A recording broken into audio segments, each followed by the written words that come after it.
perlawanan yang berada. Biar betul nak pergi sana Doji. Dia nak buat. Ya. Dia Tianma masih lagi hidup 4 orang. TTSH pun masih lagi 4 orang. Tapi Ternike nampak terlibat pasukan Ida dan Ida. Wow, amazing. Ya, tak ada benda lah diorang boleh buat. Apa dia nampak? Wih, gila lah. Dia dapat dua-dua. Ya, okay. Oh, Vitality turun. Dia hantar 2 orang ke bawah. Lucy dan Riza. Ya tu.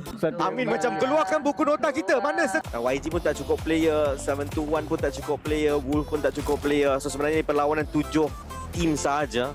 6 lah buang Vitality. Kat sini terlihatkan ada satu perjumpaan PIB. Apa benda ni?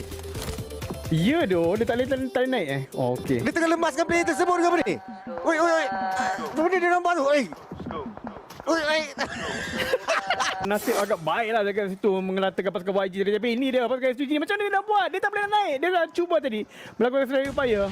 Tapi memang dia kena buat apa yang kau cakap tu lah. Cari je elimination sebanyak mungkin. Dan Godlight dapat nombor 2. Free. Okay, circle macam gini memang tim India pandai main lah. Tapi grenade! Oh no! Dia dapat satu! Selamat dia dapat satu saja, J! Oh yo. Kak, weh, gila lah. Bahaya tu Alpha 7. Weh, J, bahaya siut. Diorang hampir rata tadi. Ya. Kalau Salah lah pijak. budak tu balik grid depan sikit je kan.